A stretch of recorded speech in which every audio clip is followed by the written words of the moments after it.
This is an epic catastrophe. I mean, Hurricane Helene was less than 2 weeks ago, and thousands of my neighbors have debris, their lives out on the street.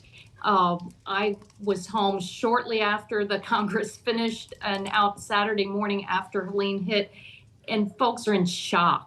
They cannot believe the size of that storm surge from a storm that was 100 miles off the coast of Tampa Bay, and now this double whammy that has poses a triple threat with surge, rainfall, and wind at the same time. Mm-hmm. Folks are they're very scared, and they're heeding the evacuations, but there are still some people, I've heard from them even this morning, who think, okay, well, I'm going to go to the second floor and ride this out, even though I'm in an evacuation zone. And they need to take stock of their lives, because that is a dangerous situation. And the local authorities have already explained they're not going to be able to save them. Remember, when Helene surged in, there were many water rescues. They're not going to be able to do it if there is a surge that is higher this time. So folks have got to get out. And if you hear my voice right now and you're in that evacuation area, you need to leave now. There's a rapidly closing window for you to take care of yourself.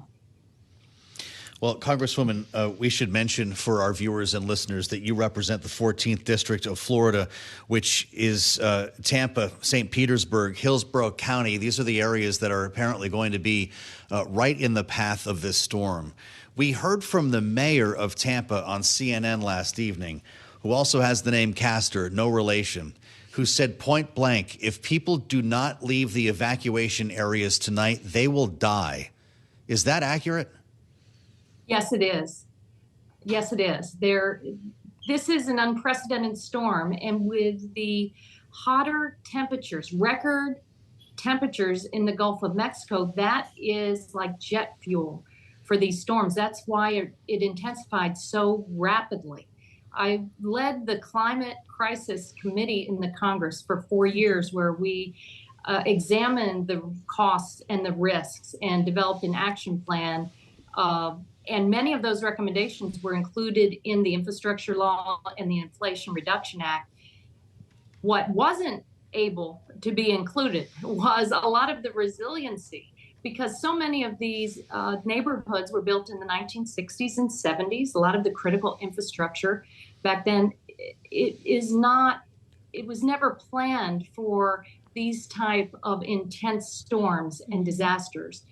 So folks need to understand that this is unprecedented, and they need to get out of harm's way immediately.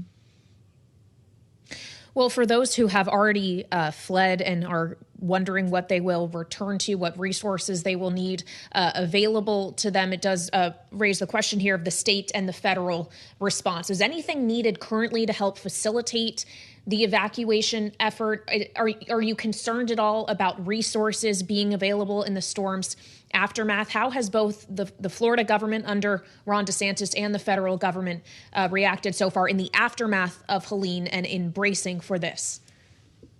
I've seen incredible cooperation between our local authorities, the cities and the counties and the state, and the federal partners, especially FEMA. They have been on the ground.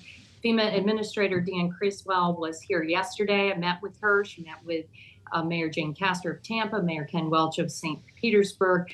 FEMA has sufficient funds to respond to this emergency, to this, all of the response. The Coast Guard is ready for search and rescue. You see the National Hurricane Center and Weather Service doing their job.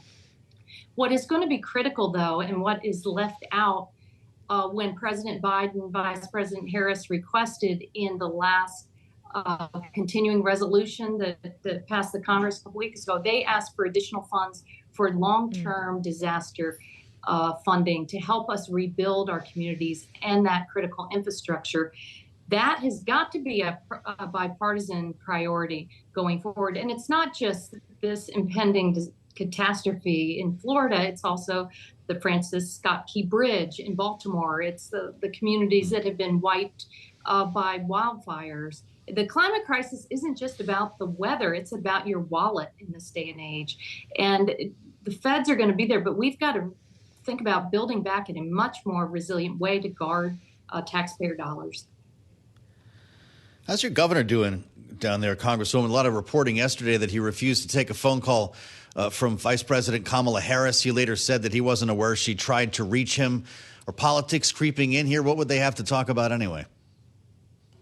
Governor DeSantis is really going to need a President Harris if she's elected for the rebuilding effort. I'm here. What our economic engines in the Tampa Bay area, MacDill Air Force Base, that's home to Special Operations Command and Central Command. Our Coast Guard station, they're doing their search and rescue, but our Coast Guard air station flooded. It had catfish there in the hangar. Same with the Coast Guard station in St. Pete, Port Tampa Bay.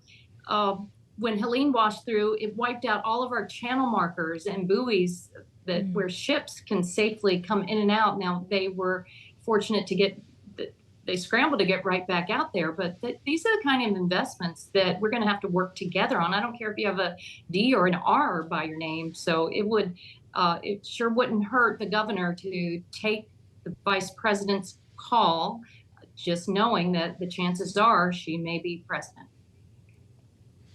Well, and of course, voters have a decision to make on that front, Congresswoman, if they are able to vote at all. This is a concern we also had in the aftermath of Helene, especially in areas of Western North Carolina where actual transit infrastructure has been completely destroyed by that storm. Obviously, we have more immediate humanitarian considerations here first, but we're 4 weeks out until Election Day. Are you worried that it may be disruptive to the actual electoral process when it's not just presidential and congressional people on the ballot, but also ballot initiatives like in Florida abortion? Yes, and after Hurricane Ian, Hurricane Irma, there were additional flexibilities granted to local communities and supervisors of elections. They're clearly going to have to do that here. The vote by mail ballots arrived in most mailboxes here in Hillsborough County on Saturday.